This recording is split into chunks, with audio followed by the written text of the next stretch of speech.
معزز خواتین، السلام علیکم ورحمۃ اللہ وبرکاتہ۔ نحمده ونصلي على رسوله الكريم، اما بعد فاعوذ باللہ من الشیطان الرجیم، بسم اللہ الرحمن الرحیم۔ رب اشرح لي صدری ويسر لي امری واحلل عقدۃ من لسانی یفقهوا قولی۔ ہماری آج کی گفتگو کا موضوع ہے تربیت اولاد۔ تربیت اولاد ایک ایسا فریضہ ہے جس کے بارے میں ہم سب سے پوچھا جائے گا۔ جیسا کہ آپ جانتے ہیں کہ اللہ تعالیٰ نے ہمیں جو بے شمار نعمتیں عطا کی ہیں، ان میں ایک بہترین نعمت جو ہمارے لیے خوشیوں کا سبب ہے، راحتوں کا سبب ہے، ہماری آنکھوں کی ٹھنڈک ہے، اور جس کی طلب اور تمنا انبیاء علیہم السلام بھی کرتے رہے، وہ نعمت اولاد کی نعمت ہے۔ حضرت زکریا علیہ السلام، جنہیں ایک عرصے تک اولاد کی نعمت نہ ملی، اور وہ اللہ تعالیٰ سے دعائیں کرتے رہے کہ اے اللہ تو مجھے نیک اولاد دے، تو اللہ تعالیٰ انہیں جب اولاد دیتے ہیں تو اس کے لیے فرماتے ہیں کہ یا زکریا انا نبشرک بغلام، اے زکریا ہم تجھے ایک لڑکے کی خوشخبری دیتے ہیں۔ تو گویا اولاد والدین کے لیے ایک خوشخبری ہے، خوشی کی بات ہے، ایک انعام ہے، ایک نعمت ہے۔ اس کے ساتھ ہمیں کیا سلوک کرنا چاہیے، اس کے ساتھ کیا معاملہ کرنا چاہیے، آئیے دیکھتے ہیں کہ قرآن پاک میں ہمیں اس کے بارے میں کیا تعلیم دی گئی ہے۔ اذ قالت، جب کہنے لگی، امرأۃ عمران، عمران کی بیوی، ان کا نام تھا حنہ بنت فاقوس، ہے نون گول ہے چھوٹی، حنہ بنت فاقوس، یہ حضرت عیسیٰ علیہ السلام کی نانی تھی۔ یہ کہنے لگی، کیا کہنے لگی؟ ربی، اے میرے رب، انی نذرت، بے شک میں نے نظر کیا، لکا تیرے لیے، ما فی بطنی، جو میرے بطن میں ہے، پیٹ میں ہے، محررن، آزاد کیا ہوا۔ کس سے آزاد؟ دنیا کے کاموں سے آزاد، عبادت کے لیے خالص۔ اے میرے رب، میرے پیٹ میں جو بچہ ہے میں اسے تیرے نام پر آزاد کرتی ہوں، یعنی اس سے میں کوئی اپنا فائدہ نہیں چاہتی، دنیا کی معاشی دوڑ دھوپ کے لیے اسے خاص نہیں کرنا چاہتی، بلکہ تیرے دین کے کام کے لیے اسے خالص کرنا چاہتی ہوں، جو تیری عبادت کرے، تیرے دین کی خدمت کرے۔ فتقبل منی، تو مجھ سے قبول کر لے، انک انت السمیع العلیم، بے شک تو ہی سننے والا، جاننے والا ہے۔ اس سے آپ اندازہ لگائیں کہ ایک عورت کا ایمان، تقوی، یقین اور اللہ کی ذات پر اعتماد اور بھروسہ کس قسم کا تھا۔ اب ہوا کیا کہ بچی پیدا ہوتی ہے۔ فلما وضعتھا، جب حضرت حنہ اس بچی کو جنم دیتی ہیں، قالت ربی انی وضعتھا انثی، کہ اے میرے رب، میں نے تو ایک بچی کو جنم دے دیا، کیونکہ ان کے دل میں خیال یہ تھا کہ بیٹا پیدا ہوگا اور اس کو ہیکل کی نظر کر دوں گی اور اس طرح میرا نیکی کے کام میں ایک حصہ ہو جائے گا۔ لیکن اب تو یہ معاملہ ہی الٹ جاتا ہے، خود بھی تنہا تھی اور آگے بھی بیٹی پیدا ہو گئی۔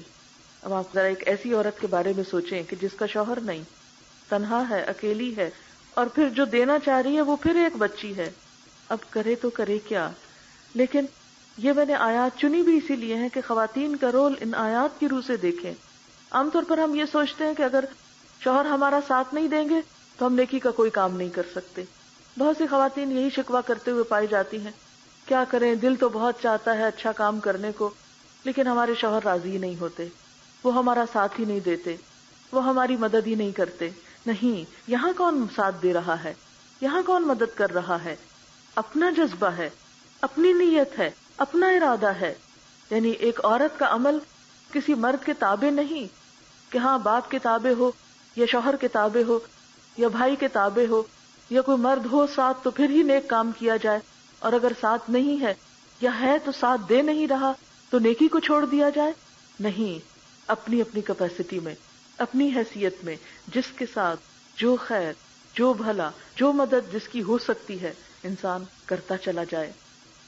پھر اس کے بعد کیا ہوتا ہے؟ جب بچی پیدا ہوتی ہے کہتی ہیں رب انی وضعتها انثی، اللہ یہ تو بچی پیدا ہو گئی، میں نے تو ایک بچی کو جنم دیا، واللہ اعلم بما وضعت، اللہ تعالیٰ فرماتے ہیں اللہ خوب جانتا ہے جو کچھ اس نے جنم دیا، اللہ کو بھی معلوم ہے، ولیس الذکر کالانثی، اور لڑکا لڑکی کی طرح نہیں ہوتا۔ ہم تو کہتے ہیں نا لڑکی لڑکے کی طرح نہیں ہوتی، اللہ تعالیٰ فرماتے ہیں لڑکا لڑکی کی طرح نہیں ہوتا، جو کام ایک لڑکی کر سکتی ہے، جو کام یہاں ایک عورت سے لینا ہے مجھے، وہ کام لڑکا کر ہی نہیں سکتا۔ اور پھر وہ ماں کیا کرتی ہیں، وَإِنِّي سَمَّيْتُهَا مَرْيَمَ، میں نے اس بچی کا نام مریم رکھا ہے۔ اب آپ دیکھیں کہ مریم عبرانی زبان کا لفظ ہے، اس کے معنی ہوتے ہیں عبادت گزار، خدمت گار۔ ایک بہترین مسلمان کی تعریف سامنے آتی ہے کہ ایک طرف وہ اللہ کا حق دینے والا ہوتا ہے اور ایک طرف وہ بندوں کا خدمت کرنے والا ہوتا ہے۔ نام بھی کیسا چن کر رکھا۔ اب آپ دیکھیں کہ یہ نام ایک عورت نے خود رکھا اپنی بیٹی کا، جس کو کوئی اور مشورہ دینے والا نہیں تھا۔ ہم اپنے بچوں کے نام رکھتے وقت کیا سوچتے ہیں، کیا دیکھتے ہیں؟ نام رکھتے ہوئے کیا رواج ہو گیا ہے؟ بس کوئی بھی ان یوزول سا ورڈ ہو، یہ زحمت بھی نہیں کرتے کہ اس کا مطلب کیا ہے، بس یا یہ دیکھتے ہیں ساؤنڈ کیسا کرتا ہے، یا یہ دیکھتے ہیں کہ وہ ایسا نام ہو جو کسی اور کا نہ ہو۔ چلیے کوئی بات نہیں، ضرور ایسا ہو، اس لیے کہ اللہ تعالیٰ نے بھی حضرت یحییٰ علیہ السلام کا نام جب رکھا تھا تو فرمایا کہ میں نے اس کا نام یحییٰ رکھا ہے اور اس سے پہلے یہ نام کسی کا بھی نہیں ہے۔ تو اس میں کوئی حرج نہیں کہ بالکل انہونا نام رکھا جائے، لیکن میک شور کہ اس کا کوئی مطلب ہے، کیونکہ سب سے زیادہ انسان زندگی میں جو لفظ سنتا ہے وہ اپنا ہی نام سنتا ہے، اور نام کا پھر شخصیت پر اثر بھی ہوتا ہے۔ نبی صلی اللہ علیہ وسلم نے کچھ نام تبدیل بھی کیے تھے کہ جو شخصیت کے اوپر اچھا اثر نہیں ڈالنے والے تھے۔ بہرحال وہ اچھا نام رکھتی ہیں، مریم جو عبادت کرنے والی ہوگی، جو خدمت کرنے والی ہوگی۔ آج آپ دیکھیں کہ ہم میں سے جو لوگ اللہ کی عبادت کرنے والے ہوتے ہیں وہ عام طور پر بندوں کا حق بھول جاتے ہیں، جو سوشل ورک کے کام کرتے ہیں وہ نماز پڑھنا بھول جاتے ہیں، لیکن اصل عبادت اور اللہ کی اطاعت ان دونوں کا بلینڈ ہے۔ ایک طرف اللہ کا حق بھی دیا جائے، اس کا شکر گزار بھی ہوا جائے، اور دوسری طرف بندوں کو بھی نہ بھولا جائے، اور اللہ کا حق ادا کرنا، اللہ کی عبادت کرنا دلوں میں سکون کا ذریعہ ہے، اور بندوں کی خدمت کرنا دلوں میں خوشی کا ذریعہ ہے۔ ان دو چیزوں کے بغیر انسان کی روحانی تسکین نہیں ہو سکتی، ایمانی زندگی مکمل نہیں ہو سکتی۔ پھر کیا ہوتا ہے، وَإِنِّي أُعِيذُهَا بِكَ وَذُرِّيَّتَهَا مِنَ الشَّيْطَانِ الرَّجِيمِ، اور میں اس کو اور اس کی اولاد کو شیطان مردود سے بچا کر تیری پناہ میں دیتی ہوں۔ اب آپ دیکھیں کہ کتنی عقل مند خاتون ہے، پیدا ہوتے ہی نہ صرف یہ کہ اس بچی کی فکر ہے، اس کی آئندہ آنے والی نسل کی بھی فکر ہے۔ کتنی دور رس خاتون ہے، کتنی بصیرت ہے ان کے اندر۔ ان کی ولادت کے وقت وہ کیا کرتی ہیں، یا اللہ میں ان کی اولاد کو بھی تیری حفاظت میں کرتی ہوں۔ اولاد کو اللہ کی حفاظت میں کرنے سے مراد کیا ہے؟ آپ کو معلوم ہے جیسے کہ حدیث میں آتا ہے کہ جب بھی کوئی بچہ پیدا ہوتا ہے تو شیطان پہنچ جاتا ہے اور آ کے اس کو ٹھوکا لگاتا ہے اور اس کو اپنے تسلط میں لیتا ہے۔ یعنی چونکہ اس کا ایک نیا ٹارگٹ آ جاتا ہے کہ اس کو بھی میں نے بہکانا ہے۔ اس نے کہا تھا لَأَتَّخِذَنَّ مِنْ عِبَادِكَ نَصِيبًا مَفْرُوضًا، کہ تیرے بندوں میں سے ایک میں مقرر حصہ لے کر رہوں گا، ان کو اپنے رستے پہ چلا کے رہوں گا۔ لہذا وہ ڈے 1 پہ اپنا مشن شروع کرتا ہے، پہلے دن سے آ جاتا ہے اس بچے کو رلانے، بہکانے اور اس کا پیچھا کرنے۔ ہم تو سوچتے ہیں نا اچھا ابھی ہو گیا ہے کام، دیکھتے ہیں تھوڑا ٹھہر کے آرام کر کے شروع کریں گے، لیکن شیطان اپنے مشن کو فوراً شروع کر دیتا ہے۔ اس لیے یہ ماں فکر کرتی ہیں اور کہتی ہیں کہ یا اللہ اس بچی کو شیطان سے بچا لینا اور اس کی اولاد کو، آئندہ نسلوں کو بھی شیطان سے محفوظ رکھنا۔ ہم سب نے بھی بچے پیدا کیے، ہم میں سے کتنی ماؤں کو اس وقت یہ خیال آیا ولادت کے وقت کہ اللہ میرے بچے کو شیطان سے بچانا، یہ تیرا ہی فرما بردار ہو۔ اور پھر فَتَقَبَّلَهَا رَبُّهَا بِقَبُولٍ حَسَنٍ، تو اس کے رب نے اس کو بہت اچھے طریقے سے قبول کر لیا، یعنی اس کی کوشش کو اور اس کی تمنا کو اور اس کی آرزو کو قبولیت کا درجہ دیا۔ وَأَنبَتَهَا نَبَاتًا حَسَنًا، اور اس کی بہت اچھی طرح تربیت کی، بہت اچھی طرح اس کی پرورش کی. یعنی اللہ تعالیٰ نے اس بچی کو اپنی ایک طرح سے حفاظت میں لے لیا اور اس کے تمام کام خود بنائے. اب ہوا کیا؟ وَكَفَّلَهَا زکریا، زکریا علیہ السلام کو اس کا کفیل بنایا، زکریا علیہ السلام کی کفالت میں اس کو دیا. جیسا کہ آپ جانتے ہیں کہ اس بچی کے والد فوت ہو چکے تھے. روایات میں آتا ہے، تفاسیر میں یہ بات لکھی ہوئی ہے کہ ان کی والدہ بچی جو ہی تھوڑی سی بڑی ہوئی تو لے کر ہیکل میں گئیں، اور وہاں پر ہیکل کے جو کاہن تھے، جیسے ہمارے ہاں مولوی حضرات ہوتے ہیں یا جو مجاور ہوتے ہیں، بنی اسرائیل کے جو عبادت خانے تھے ان کے جو بڑے ہوتے تھے ان کو کاہن بولا جاتا تھا. تو ان کو جا کر کہا کہ میں نے اللہ تعالیٰ سے یہ نظر مانی تھی اور اس بچی کو آپ قبول کر لیں اور یہ یہیں پر رہے گی اور یہ اللہ کے دین کی خدمت کرے گی. تو اس پر انہوں نے کہا کہ اس سے پہلے تو یہاں کبھی کوئی لڑکی نہیں آئی اور نہ ہی رکھی گئی ہے، اس لیے ہم اس کو نہیں رکھ سکتے. لیکن پھر انہوں نے جب کچھ خوابوں کا ذکر کیا اور کچھ بشارتوں کا ذکر کیا تو اس پر وہ سب اس بات کے شوقین ہو گئے کہ یہ بچی ہمیں دے دی جائے. اور ان میں سے ہر ایک کی خواہش یہ تھی کہ میں اس بچی کی ذمہ داری لیتا ہوں.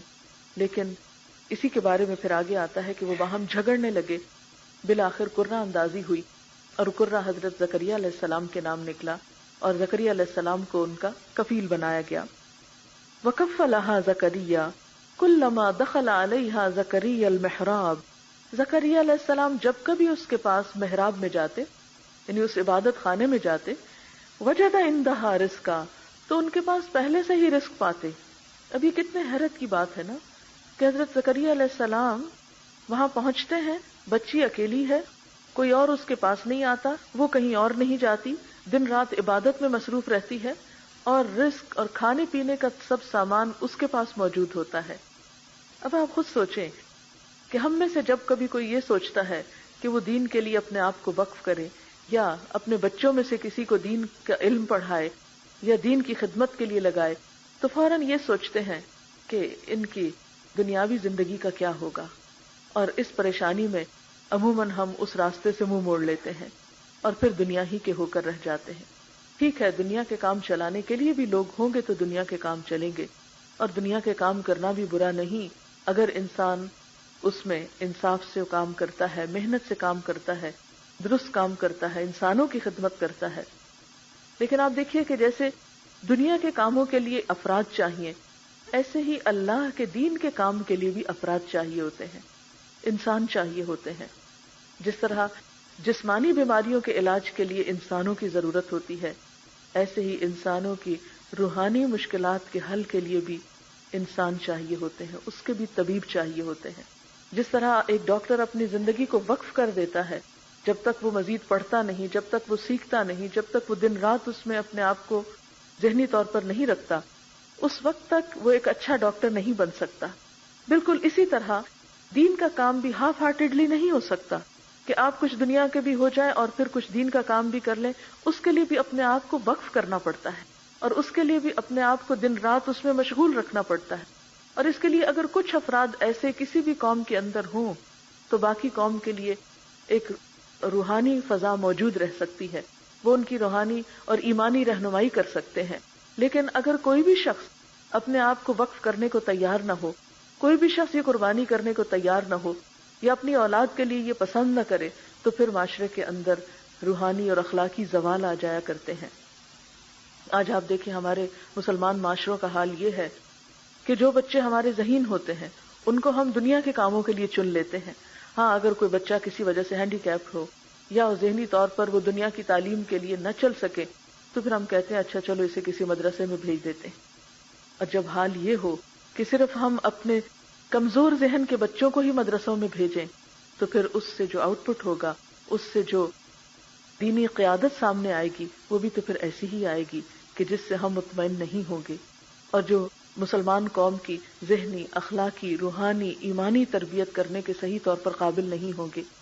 تو اس لیے ضروری ہے کہ جس طرح دنیا کے کام کے لیے، جس طرح ایک ملک کی فوج ایک ملک کی سرحدوں کی حفاظت کرتی ہے اور وہ جغرافیائی سرحدوں کی حفاظت کرتی ہے، اسی طرح ایمانی سرحدوں کی حفاظت کے لیے. اور آپ دیکھیں کہ آج کے دور میں تو مسلمانوں کا حال یہ ہے کہ بے شک جغرافیائی سرحدوں کی حفاظت ہو بھی رہی ہے، لیکن میڈیا کے ذریعے یلغار اتنی زبردست ہے کہ ہر بیڈ روم کے اندر وہ تمام چیزیں موجود ہیں کہ جس سے آپ کے ذہن کو کسی بھی طرف پھیرا جا سکتا ہے، آپ کی مکمل برین واشنگ کی جا سکتی ہے، آپ کے پورے ویلیوز کو بدلا جا سکتا ہے، خیر اور شر کے سارے پیمانے الٹ سکتے ہیں، آپ کہیں بھی نہ نکلیں، کوئی بھی آپ تک نہ پہنچے، صرف ایک کمرے کے اندر بھی بند ہو کر رہ جائیں تو آپ کا ذہن کچھ سے کچھ ہو سکتا ہے۔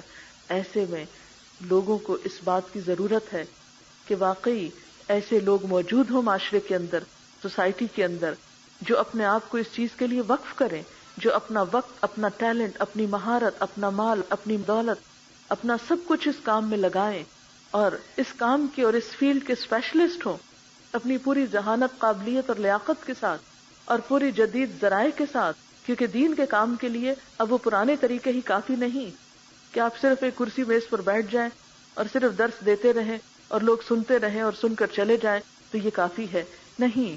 جس طرح شر کو پھیلانے کے لیے طرح طرح کے وسائل کام کر رہے ہیں، اسی طرح دین کی تبلیغ کے لیے بھی اور دین کے میسج کو عام کرنے کے لیے بھی ایسی ہی کوششوں کی ضرورت ہے۔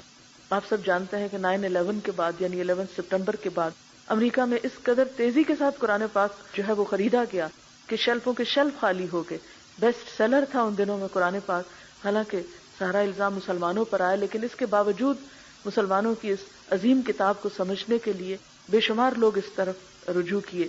میں خود اتفاق سے ان دنوں میں وہیں پر تھی اور اس سے پہلے بھی کافی درس میں نے کیے تھے، لیکن اس کے بعد جب درس کرنے کا موقع آیا اور وقت آیا تو مجھے حیرت ہوتی تھی کہ پہلے کے سوال لوگوں کے صرف مفروضے اور سنے سنائے سوال ہوتے تھے، لیکن اس کے بعد مسلمان گھروں کے اندر جو خواتین ہیں ان کے بھی اور بچوں کے بھی جو سوال ہوتے تھے اسلام کے بارے میں، وہ بہت سنجیدہ اور جینون قسم کے سوال ہوتے تے۔ پھر انٹرفیتھ ڈائلاگ شروع ہوئے اور اس کے لیے بہت سے چرچز سے، سینیگاگ سے، مختلف جگہوں سے لوگ آتے تھے کہ جو مسلمانوں سے پوچھتے تھے ان کے دین کے بارے میں۔ لیکن اس وقت مجھے دیکھ کے اتنا افسوس ہوتا تھا کہ مسلمانوں کے پاس وہ لوگ ہی نہیں تھے پوری طرح ان کو سیٹسفائی کر سکیں، ان کے سوالوں کا جواب دے سکیں۔ اور اس وقت مجھے اتنا دکھ ہوتا تھا کیونکہ بہت سے لوگ دین سے محبت بہت کرتے ہیں، اپنا مال بھی خرچ کرتے ہیں، وقت بھی لگاتے ہیں، لیکن علم کی کمی کی وجہ سے وہ خود بھی شک کا شکار رہتے ہیں، کنفیوژن کا شکار رہتے ہیں اور دوسروں کو بھی مطمئن نہیں کر سکتے۔ تو اس وقت خواتین کے ایشو پر بہت سے سوال شروع ہوئے کہ عورت کا مقام کیا ہے۔ اب یہ کہ میرے پاس بھی بہت محدود وقت تھا، جتنا وقت تھا الحمدللہ اس میں بہت کوشش کی گئی کہ لوگوں کو زیادہ سے زیادہ ان موضوعات پر جس میں زیادہ شک میں ڈالا جاتا ہے مسلمانوں کو، اس پر جواب دیے جائیں۔ لیکن ظاہر ہے کہ صرف چند لوگوں کے کرنے سے یہ کام نہیں ہوگا جب تک ہم واقعی ایک بہترین پلاننگ کے ساتھ، کیونکہ ہمارے اوپر تو فرض بھی ہے، مسلمان امت کو اللہ تعالیٰ نے ایک ایسی کتاب دی ہے کہ وَكَذَلِكَ جَعَلْنَاكُمْ أُمَّةً وَسَطًا لِتَكُونُوا شُهَدَاءَ عَلَى النَّاسِ، ہم نے تمہیں امت وسط بنایا ہے تاکہ تم تمام لوگوں کے سامنے حق کی گواہی رکھو۔ تو یہ قرآن پاک جیسا خزانہ ہمارے پاس بند پڑا ہے، محفوظ پڑا ہے، اسے کھول کر دنیا میں پھیلانے اور اس پیغام کو عام کرنے کی ضرورت ہے۔ لیکن یہ اسی وقت ہوگا جب ہم اپنی کوششیں اور اپنی محنت پوری کی پوری اس میں ڈالیں گے اور سنجیدگی اور اخلاص کے ساتھ اس کام کے لیے کوشش کریں گے، کیونکہ جس طریقے سے دنیا پریشانیوں کا شکار ہے اس کا حل اللہ ہی کے پاس ہے، اور جب تک لوگ اللہ کے حوالے خود کو نہیں کریں گے، سرنڈر نہیں کریں گے، جھکیں گے نہیں، اپنے آپ کو اس کی تابعداری میں نہیں دیں گے، اس وقت تک دنیا کے مسائل حل نہیں ہو سکتے، کیونکہ اللہ ہی پیدا کرنے والا ہے، اس سے بڑھ کر ہماری نفسیات کو کوئی نہیں جانتا۔ لیکن کمی اس کتاب میں نہیں، کمی ہمارے دین میں نہیں، کمی ہم لوگوں میں ہے کہ جو اس کام کے لیے ڈیڈیکیشن نہیں رکھتے، اس کے لیے باقی چیزیں دینے کو تیار ہے، خود کو دینے کو تیار نہیں، اپنے آپ کو دینے کو تیار نہیں۔ تو جیسے کسی شاعر نے کہا نا کہ تو بچا بچا کے نہ رکھ اسے، تیرا آئینہ ہے وہ آئینہ کہ شکستہ ہو تو عزیز تر ہے نگاہ آئینہ ساز میں۔ ہم کب تک اپنے آپ کو بچائیں گے؟ ایک دن آئے گا کہ ہم اٹھا لیے جائیں گے، فرشتہ آئے گا اور لے جائے گا ہماری روح کو اور ہم مٹی میں دبا دیے جائیں گے۔ اس سے پہلے کہ ہمیں لے لیا جائے، اس سے پہلے کہ ہمیں اٹھا لیا جائے، جبکہ جانا واپس ہی ہے، تو کیوں نہ خوشی کے ساتھ اس زندگی میں اپنے وقت کو کسی نہ کسی طرح اللہ تعالیٰ کے دین کی خدمت کے لیے چنے۔ کیا یہ خاتون نہ تھی کہ جنہوں نے اپنے بچے کو اللہ کی راہ میں نظر کرنے کی بات کی کہ انی نظرت لک ما فی بطنی محررا؟ کیا شوہر کی وفات کے بعد انہیں اپنے بچے کی ضرورت نہیں تھی؟ انہیں اس کی خدمت کی ضرورت نہیں تھی؟ انہیں اپنے دنیا کے مستقبل کی فکر نہ تھی، لیکن جو لوگ اللہ پہ بھروسہ کرتے ہیں ان کے کام پھر اللہ تعالیٰ سنوارتے ہیں۔ پھر اس کے بعد کیا ہوا کہ زکریا علیہ السلام جب کبھی اس کے پاس جاتے تو وہاں رزق پاتے، اور وہ پھل پڑے ہوتے جو باہر لوگوں کو نصیب نہ ہوتے۔ وہ پوچھتے قال یا مریم انا لکی ھذا، اے مریم یہ سب کچھ تیرے پاس کہاں سے آتا ہے؟ قالت هو من عند اللہ، وہ کہتی یہ اللہ کی طرف سے آتا ہے۔ ان اللہ یرزق من یشاء بغیر حساب، بے شک اللہ رزق دیتا ہے جسے چاہتا ہے بے حساب۔ ساری کائنات کا مالک کیا وہ رزق نہ دے سکے گا؟ وہ سب کچھ دے سکتا ہے، لیکن اس پہ بھروسہ تو کر کے دیکھو، اس پہ توکل تو کرو، قدم تو اٹھاؤ۔ اور بعض مفسرین نے یہ بھی کہا ہے کہ اس رزق سے مراد صرف کھانے پینے کی چیزیں ہی نہ تھی، بلکہ حضرت مریم علیہ السلام کے پاس اللہ تعالیٰ کی طرف سے صحیفے آتے تھے، یعنی ان کو علم بھی دیا جا رہا تھا۔ اپنی عبادت گاہ میں جہاں وہ عبادت کرتی تھی وہاں ساتھ ساتھ علم بھی حاصل کر رہی تھی۔ جب یہ ساری کرامتیں دیکھیں تو حضرت زکریا علیہ السلام بہت حیران ہوئے۔ ہنالک دعا زکریا ربہ، وہاں پر حضرت زکریا علیہ السلام نے بھی اپنے رب سے دعا مانگی۔ قال رب هب لی من لدنک ذریۃ طیبہ، اے میرے رب مجھے اپنے پاس سے پاک اولاد عطا کر۔ آپ دیکھیں کہ اولاد کا شوق تو ہر انسان کو ہوتا ہے، اولاد کی دعائیں بھی ہم سب مانگتے ہیں، اور جب خصوصاً ایک عورت ولادت کے مرحلے میں ہوتی ہے تو دعائیں مانگتی ہے۔ لیکن ہم میں سے کتنی مائیں ہیں، ہم سب خود سے پوچھیں کہ ہم نے بھی جب اولاد کی دعا مانگی یا پیدائش کا وقت قریب تھا تو نیک اولاد کی دعا مانگی یا صرف اولاد کی مانگی؟ ہمیں یہ تو فکر ہوتا ہے کہ بچہ ڈیفارم نہ ہو، بچے کے اندر کوئی کمی نہ ہو۔ جب پیدا ہوتا ہے تو فوراً دیکھتے ہیں آنکھیں کھولتا ہے کہ نہیں، سنتا ہے کہ نہیں، ہلتا جلتا ہے کہ نہیں، اعضاء صحیح سلامت ہے، سارے آگے پیچھے سے دیکھتے ہیں ٹھیک تو ہے نا، کہیں سے کوئی کمی تو نہیں۔ اور اس سے پہلے بھی اگر خوف ہوتا ہے اور فکر ہوتا ہے تو یہی ہوتا ہے کہ بچے کے اعضاء ٹھیک ٹھاک ہوں، صحیح سلامت ہوں۔ لیکن ہم سب کو اس بات کی فکر کی بھی ضرورت ہونی چاہیے کہ ہماری اولاد نیک ہو، صالح ہو، ہمارے لیے صدقہ جاریہ ہو، دنیا میں بھی ہمارا نام روشن کرنے والی ہو اور عزت کا سبب ہو، نہ کہ ذلت اور رسوائی کا، اور آخرت میں بھی عزت کا سبب ہو اور درجات کی بلندی کا سبب ہو۔ اس لیے باپ کا بھی یہ فرض ہے کہ ایسی دعائیں کرے، لیکن باپ سے زیادہ ماں کا فرض بنتا ہے کہ جس کے پیٹ میں 9 مہینے بچہ رہتا ہے کہ وہ دن رات اپنی نمازوں میں خصوصی طور پر اس بات کا اہتمام کرے کہ یا اللہ مجھے نیک اولاد دینا، نیک روح کو میرے گھر میں بھیجنا، کیونکہ وہ دنیا میں بھی آنکھوں کی ٹھنڈک کا سبب ہوگی اور آخرت میں بھی۔ انک سمیع الدعاء، بے شک تو دعائیں سننے والا ہے۔ فنادته الملائکہ، فرشتوں نے اس کو پکارا، وہو قائم یصلی فی المحراب، اس حال میں کہ وہ محراب میں کھڑے نماز پڑھ رہے تھے۔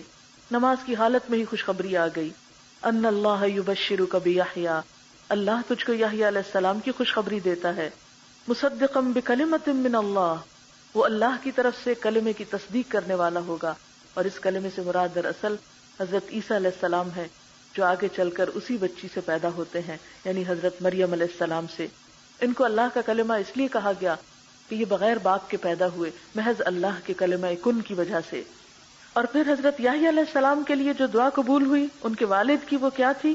اللہ تعالیٰ نے جب بیٹے کی خوشخبری دی تو صرف بیٹے کی نہیں بلکہ کیا فرمایا؟ وَسَيِّدًا، سردار ہوگا، وَحَسُورًا، پاک باز ہوگا، وَنَبِيًّا، نبی ہوگا، من الصالحین، نیکوں میں سے ہوگا، صالح لوگوں میں سے ہوگا۔ انہوں نے صرف نیکی کی دعا مانگی تھی، اللہ تعالیٰ نے سرداری کی خوشخبری بھی دے دی، یعنی دنیا کی بڑائی بھی ملے گی اس کو، دنیا میں بھی عزت ملے گی۔ تو یہ مت سوچیے، دنیا اللہ نے بندوں ہی کے لیے بنائی ہے، جو جس کا حصہ ہے مل کر رہے گا، وہ کہیں نہیں جاتی۔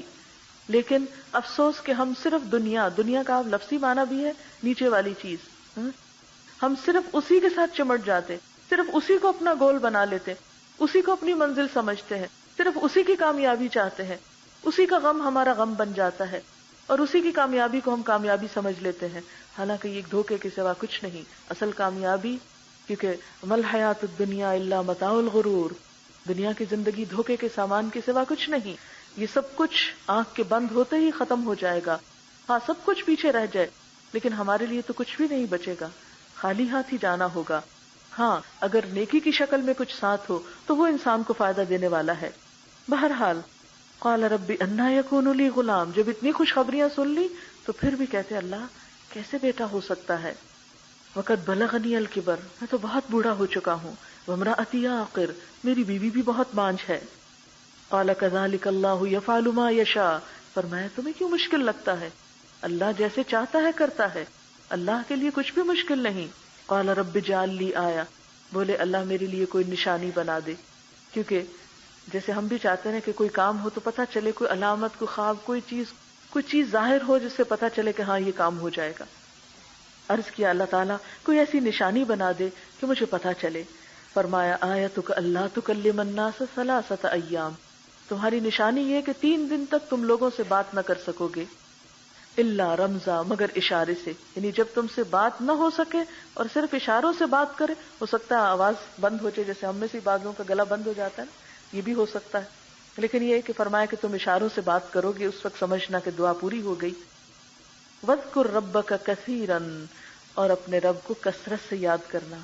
یہاں حیرت ہوتی ہے نا اس بات کی، بات نہیں کر پا رہے پھر بھی ذکر کا حکم ہے، تو اس سے کیا پتہ چلتا ہے کہ ذکر ہر حال میں ہونا چاہیے، کیسے بھی حالات ہوں، اچھے ہوں یا برے ہوں، اللہ کو نہیں بھولنا چاہیے۔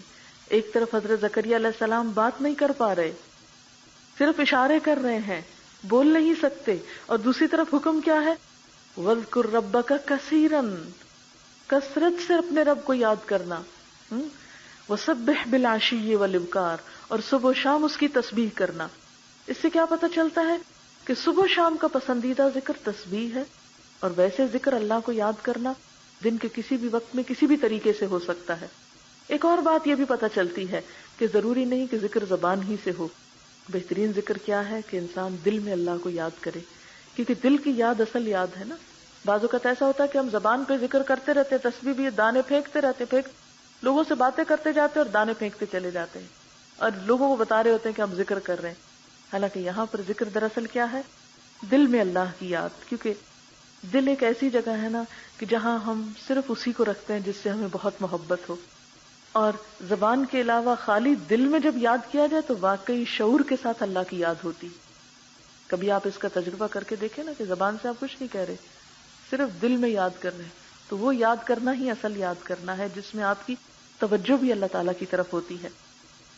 اور ایک اور بات یہ پتہ چلتی ہے کہ جب نعمت ملے انسان کو تو انسان اللہ ہی کو یاد کرے۔ ہمارا حال کیا ہوتا ہے جب نعمتیں ملتی ہیں تو ہم اسی کو ناراض کرنے لگتے ہیں۔ اب کیا ہوتا ہے، وَإِذْ قَالَتِ الْمَلَائِكَةُ، اور جو فرشتوں نے کہا، یا مریم، اے مریم، ان اللہ اصطفاک، بے شک اللہ نے تجھ کو بھی چن لیا۔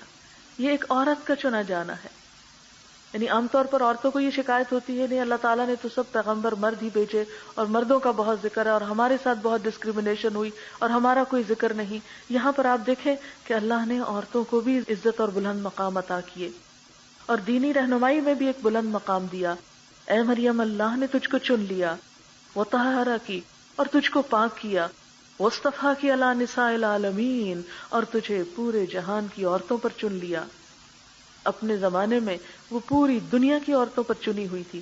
آج آپ دیکھیں کہ کوئی مس حسینہ عالم چنی جاتی ہیں یا کسی اور طرح اخباروں میں تصویریں آتی ہیں اور ہر شخص شوقین ہوتا ہے کہ ہم دیکھیں کہ کون چنا گیا، حالانکہ تھوڑے ہی دنوں کے بعد وہی اخبار لے کے لوگ اس میں جوتے لپیٹ رہے ہوتے ہیں یا کہیں اور پھینک رہے ہوتے ہیں۔ یہ دنیا کا چنا جانا بھی کیا چنا جانا ہے، اصل چنا جانا تو اللہ کی نگاہ میں چنا جانا ہے۔ اے مریم، اللہ نے تجھ کو چن لیا اور سارے جہان کی عورتوں پر چن لیا۔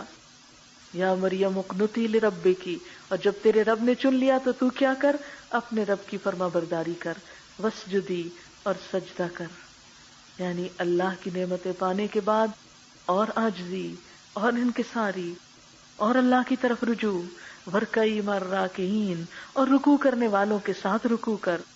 ذالک من انباء الغیب، یہ غیب کی خبروں میں سے ہے، نوحیہ الیک، جنہیں ہم وحی کے ذریعے آپ کی طرف بھیج رہے ہیں۔ وما کنت لدیہم، آپ ان کے پاس نہ تھے، اذ یلقون اقلامہم، جب وہ اپنی قلمیں پھینک رہے تھے، ایہم یکفل مریم، کہ مریم کی کفالت کون کرے گا۔ اب اس بچی کو پالنے کی اور اس بچی کی پرورش کی عزت افزائی کس کو ہوگی، کسے یہ عزت ملے گی، کسے یہ آنر ملے گا کہ اللہ کے راستے میں چنی ہوئی ایک بچی کو پالے، اس کا خیال رکھے، اس کی ضروریات کو پورا کرے۔ اب وہ سب اس بات پہ جھگڑ رہے ہیں اور اس پہ قرآن اندازی کر رہے ہیں کہ اس نیکی کے کام کو ایک سے ایک آگے بڑھ کے کرنے والا تھا. وما كنت لديهم اذ يختصمون، اور آپ ان کے پاس نہ تھے جبکہ وہ آپس میں جھگڑ رہے تھے. کس بات پہ جھگڑا تھا؟ کہ یہ عزت اور یہ آنر اور یہ عظمت ہم کو مل جائے. میں چند ایک احادیث آپ کو والدین کے حقوق کے بارے میں بتاتی ہوں، کیونکہ ہم میں سے بہت سے لوگ اپنے والدین کے بارے میں وہ رویہ نہیں رکھتے کہ جو رکھنا چاہیے. حضرت عبداللہ بن مسعود رضی اللہ تعالی عنہ کہتے ہیں، میں نے نبی صلی اللہ علیہ وسلم سے پوچھا کون سا عمل اللہ کو زیادہ محبوب ہے؟ فرمایا وہ نماز جو وقت پر پڑھی جائے. پھر میں نے پوچھا اس کے بعد؟ فرمایا ماں باپ کے ساتھ اچھا سلوک. میں نے پوچھا اس کے بعد؟ فرمایا اللہ کی راہ میں جہاد کرنا. نبی صلی اللہ علیہ وسلم نے فرمایا جو آدمی یہ چاہتا ہو کہ اس کی عمر دراز کی جائے، اس کی روزی میں کشادگی ہو، اسے چاہیے کہ ماں باپ کے ساتھ اچھا سلوک کرے. ہم میں سے ہر شخص یہ چاہتا ہے کہ لمبی عمر پائے، ہر شخص چاہتا ہے کہ میری روزی اور زیادہ ہو جائے، اور اس کے لیے عموماً لوگ وظیفے پوچھتے ہیں کہ ہم کیا وظیفہ پڑھیں کہ ہماری روزی زیادہ ہو. اللہ کے رسول صلی اللہ علیہ وسلم نے فرمایا ماں باپ سے اچھا سلوک کرو، سب سے بڑا وظیفہ ہے. حضرت عبداللہ بن عمر فرماتے ہیں کہ نبی صلی اللہ علیہ وسلم نے فرمایا اللہ کی خوشنودی والد کی خوشنودی میں ہے اور اللہ کی ناراضگی والد کی ناراضگی میں ہے. نبی صلی اللہ علیہ وسلم نے فرمایا وہ آدمی ذلیل ہو پھر ذلیل ہو. لوگوں نے پوچھا اے اللہ کے رسول صلی اللہ علیہ وسلم کون آدمی؟ فرمایا وہ آدمی جس نے ماں باپ کو بڑھاپے کی حالت میں پایا، دونوں کو پایا یا کسی ایک کو، پھر ان کی خدمت کر کے جنت میں داخل نہ ہوا. نبی صلی اللہ علیہ وسلم نے فرمایا قسم اس ذات کی جس نے مجھے نبی بنا کر بھیجا، جس بندے کو اللہ نے مال دیا پھر ماں باپ کے ساتھ اس نے نیکی کی تو وہ جنت میں میرے ساتھ رہے گا. ایک شخص نے عرض کیا اللہ کے رسول صلی اللہ علیہ وسلم اگر اس کے ماں باپ زندہ نہ ہو تو کیا کرے؟ آپ نے فرمایا ان کی طرف سے محتاجوں کو کھانا کھلائے، یعنی ماں باپ کے نام پر صدقہ خیرات کرے. نبی صلی اللہ علیہ وسلم نے فرمایا نیک ترین نیکیوں میں سے یہ ہے کہ آدمی اپنے باپ کے دوستوں کے ساتھ احسان کرے جبکہ وہ غائب ہو، یعنی اگر ماں باپ فوت ہو جائیں تو ان کے دوستوں کے ساتھ بھی اچھا سلوک کرنا دراصل ماں باپ کے ساتھ اچھا سلوک کرنا ہے. سوال ہے ماں باپ اور دوسرے بزرگوں کے لیے دعائے بخشش کا صحیح طریقہ کیا ہے؟ اس میں ایک تو یہ ہے کہ ہم جب اتحیات پڑھتے ہیں تو اس میں بھی آخر کی جو دعا ہے اس میں آتا ہے ربنا اغفر لی ولوالدی وللمؤمنین یوم یقوم الحساب. ایک طریقہ تو یہ ہے، لیکن اس کے علاوہ بھی استغفار جو ہے نمازوں کے بعد میں، کیونکہ نماز کے بعد بھی ذکر آتا ہے کہ جیسے دعا مانگی جاتی ہے اور خصوصاً فرض نماز کے بعد دعا قبول ہوتی ہے، تو اس دعا میں بھی ماں باپ کو یاد رکھنا چاہیے. حدیث میں آتا ہے کہ جب انسان فوت ہو جاتا ہے تو اس کا اپنا عمل ختم ہو جاتا ہے مگر 3 چیزوں کا ثواب باقی رہتا ہے. ایک صدقہ جاریہ، دوسرا علم جس سے لوگ فائدہ اٹھائیں، تیسرا نیک اولاد جو والدین کے لیے دعا کرے. ایک اور حدیث میں آتا ہے کہ مرنے کے بعد جب میت کے درجے بلند ہوتے ہیں تو وہ حیرت سے پوچھتا ہے یہ کیسے ہو گیا؟ اللہ تعالیٰ کی جانب سے اس کو بتایا جاتا ہے کہ تمہاری اولاد تمہارے لیے مغفرت کی دعا کرتی رہی. یعنی قبر میں بھی فائدہ پہنچتا ہے ماں باپ کے لیے اگر دعا کی جائے. تو اس لیے ہم سب کو چاہیے کہ اپنے ماں باپ کے لیے دعا کریں اگر وہ دنیا سے جا چکے ہیں، اور اگر زندہ ہیں تو بھی ان کی رحمت اور بخشش کی دعا کرتے رہنا چاہیے. تو ایک تو میں نے جیسے بتایا کہ نماز کے اندر دعا کریں، اور دوسرے یہ ہے کہ نماز کے بعد آپ دعا پڑھیں. اور ان دعاؤں میں ایک مسنون دعا ہے جو ماں باپ ہی کے لیے نہیں ہے لیکن وہ کسی کے لیے بھی پڑھی جا سکتی ہے، لیکن اگر ماں باپ کے لیے بھی پڑھیں تو بہت اچھا ہے. اور وہ دعا ہے اللہم اغفر لہ وارحمہ وعافہ واعف عنہ واکرم نزلہ ووسع مدخلہ واغسلہ بالماء والثلج والبرد ونقہ من الخطایا كما ينقى الثوب الابيض من الدنس اللهم ابدله دارا خيرا من داره واهلا خيرا من اهله وزوجا خيرا من زوجه اللهم ادخله الجنة واعذه من عذاب القبر ومن عذاب النار. یہ بہت جامع دعا ہے جس میں تمام چیزیں آ جاتی ہیں کہ اللہ ان کو جنت میں داخل کر اور دوزخ کے عذاب سے بچا اور قبر کے عذاب سے بچا اور باقی مشکلات سے، اور ان کی ساری خطائیں معاف کر دے. میرے جب والد کی وفات ہوئی تو مجھے اس وقت یہ تھا کہ اپنے ساتھ میں نے عہد کیا کہ مجھے بہت ہی زیادہ عزیز تھی تو میں بہت روتی تھی.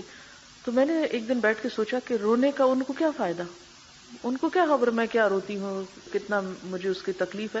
یہ تو میری خود غرضی ہے کہ میں صرف اپنے دل کی خوشی کے لیے, اپنا غم بلانے کے لیے روتی رہتی ہوں. ان کو تو اس رونے سے کچھ بھی نہیں حاصل ہوگا. ان کے لیے مجھے کچھ ایسا کام کرنا چاہیے کہ جو ان کو فائدہ دے. اگر واقعی میرے دل میں ان کی بہت محبت ہے تو اس کے لیے باقی تو جو اللہ نے توفیق دیا, لیکن اس کے ساتھ میں نے اپنے لیے لازم کر لیا کہ جس وقت مجھے ان کی یاد بہت ستائے گی تو میں فوراً دعا کروں گی. اور الحمدللہ میں نے پھر اپنے وارڈروب پہ یہ دعا لکھ کے لگا لی کہ جس وقت میرا دل گھبراتا تھا تو میں فوراً جا کے دیکھ کے اس کو پڑھنے لگتی. اور پھر وہ پڑھتے پڑھتے مجھے زبانی یاد ہوگی. پھر میں کہیں پیدل چل رہی ہوتی تھی, کوئی کام کر رہی تھی, ذرا تنہائی میں فارغ ہوتی, جو ہی دل گھبرانے لگتا فوراً دعا پڑھنے لگتی. اس سے ایک تو یہ ہوا دعا پڑھنے سے کہ میرے اپنے دل کو بہت سکون ہو گیا, اور دوسرا یہ کہ انشاءاللہ وہ دعائیں ان کے حق میں فائدہ مند ہوگی. تو ہم میں سے ہر ایک کو اگر کسی بھی میت کے ساتھ ہمدردی ہے, محبت ہے, پیار ہے, تو اس کے لیے دعا ہی کریں, کیونکہ نبی صلی اللہ علیہ وسلم نے فرمایا کہ مردہ جو ہے وہ وہاں دعا کا انتظار کرتا ہے, یعنی اپنے پیچھے والوں کی دعا کا انتظار بھی کر رہا ہوتا ہے. اور اس کو کوئی چیز جو دنیا میں چھوڑ کر آتا ہے اس سے زیادہ پیاری نہیں ہوتی کہ کوئی اس کے لیے دعا کرے. یعنی اس کا مال و دولت جو کچھ رہ گیا اس کا کوئی پرواہ نہیں جہاں بھی ہے, کیونکہ ظاہر دوسروں کے ملکیت ہو گیا, اس کی تو نہیں رہا, اس لیے اسے تو اس مال سے کوئی پیار نہیں رہتا. اب اس کو کیا چاہیے؟ دعائیں چاہیے. لہذا جب وہ اس کو دعا پہنچتی ہے تو سب سے زیادہ وہ اس وقت خوش ہوتا ہے. تو ہماری بھلائی ان سب کے لیے دعائے بخشش ہے, اور اس کے لیے نماز کے اندر بھی اور نماز کے بعد بھی اگر ایک دفعہ آپ پڑھ لیں, اور اگر یہ دعا نہیں بھی یاد تو آپ کیا کر سکتے ہیں کہ اللہ ان کو بخش دے, ان کے درجے بلند کر, ان کے اوپر رحمت فرما, ان کو جنت الفردوس کے اعلیٰ مقام دے. اس طرح کی سیدھی سادی دعائیں اردو میں بھی آپ کرتے رہیں گے تو انشاءاللہ تعالیٰ آپ کی دعائیں قبول ہوں گی. دوسرا سوال ہے کہ اگر والدین دین کی طرف زیادہ مائل نہ ہوں تو کہاں تک ان کی فرما برداری کرنی چاہیے؟ قرآن پاک میں اللہ تعالیٰ کا حکم ہے کہ وَإِن جَاهَدَاكَ عَلَىٰ أَن تُشْرِكَ بِي مَا لَيْسَ لَكَ بِهِ عِلْمٌ فَلَا تُطِعْهُمَا وَصَاحِبْهُمَا فِي الدُّنْيَا مَعْرُوفًا, کہ اگر ماں باپ تمہیں میرے ساتھ شرک کرنے کا حکم دے تو پھر ان کی بات نہ مانو. کیوں؟ یہ اصول ہے کہ لا طاعۃ لمخلوق فی معصیۃ الخالق, جہاں اللہ کی نافرمانی ہو وہاں والدین کی فرما برداری یا کسی مخلوق کی فرما برداری نہیں ہوگی. لیکن اس کا یہ مطلب نہیں کہ ان کی نعوذ باللہ بے عزتی کی جائے اور ان سے روڈلی بات کی جائے اور ان کے اوپر فتوے لگائے جائیں اور ان کو ستایا جائے اور پریشان کیا جائے اور کسی بھی طرح کی سرکشی کی جائے, ہرگز نہیں. کیا فرمایا؟ وَصَاحِبْهُمَا فِي الدُّنْيَا مَعْرُوفًا. اور اس کے لیے دلیل کیا؟ حضرت اسماء کی والدہ مشرکہ تھیں, مدینہ میں ان سے مدد لینے کے لیے آئی تو آپ صلی اللہ علیہ وسلم نے فرمایا سلی امکی, اپنی ماں کے ساتھ صلہ رحمی کرو.